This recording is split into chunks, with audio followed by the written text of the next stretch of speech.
స్టార్మాలో ప్రసారమవుతున్న సత్యభామ సీరియల్లో క్రిష్ సత్యభామ మ్యారేజ్ అయితే గ్రాండ్గా జరుగుతోందనమాట.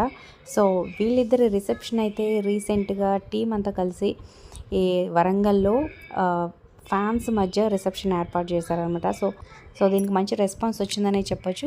సో మీరు ఆ ఫొటోస్ వీడియోస్ చూడొచ్చు. అలాగే బిహైండ్ ద సీన్స్ మీరు డ్యాన్స్ చేస్తున్నప్పుడు స్టేజ్ మీద మనకు ప్రోమోలో చూపిస్తున్నాడు. సో షూటింగ్ వీడియో మీరు చూడొచ్చు అనమాట. సో బ్యూటిఫుల్గా ఉంది. మరి వీళ్ళిద్దరు మ్యారేజ్ ఎపిసోడ్స్ మీకు ఎలా అనిపిస్తున్నాయి కింద కమెంట్ చేయండి. అలాగే ఒక లైక్ చేసి మా ఛానల్ని ఎంకరేజ్ చేయడం మర్చిపోవద్దు. వాట్సాప్ ఫేస్బుక్ ద్వారా మీ ఫ్రెండ్స్కి ఫ్యామిలీకి షేర్ చేయండి. మరిన్ని అప్డేట్స్ కోసం సబ్స్క్రైబ్ చేసుకోండి. అలాగే డిస్క్రిప్షన్ లింక్ ఉంటుంది. ఆన్లైన్ షాపింగ్ ఆఫర్స్ కోసం లింక్ ద్వారా వెళ్తే మంచి డిస్కౌంట్ ఆఫర్స్ వస్తాయి. ఒకసారి ఖచ్చితంగా చెక్ చేయండి. మరి ఈ సీరియల్లో మీ ఫేవరెట్ ఎవరు? ప్రజెంట్ ఎపిసోడ్స్లో మీ అబ్బాయిలు కింద కమెంట్స్ రూపంలో తప్పకుండా తెలియజేయండి. సబ్స్క్రైబ్ చేసుకున్నాక పక్కన బెల్ ఐకాన్ ప్రెస్ చేసి ఆల్ అనే నోటిఫికేషన్స్పై క్లిక్ చేయండి.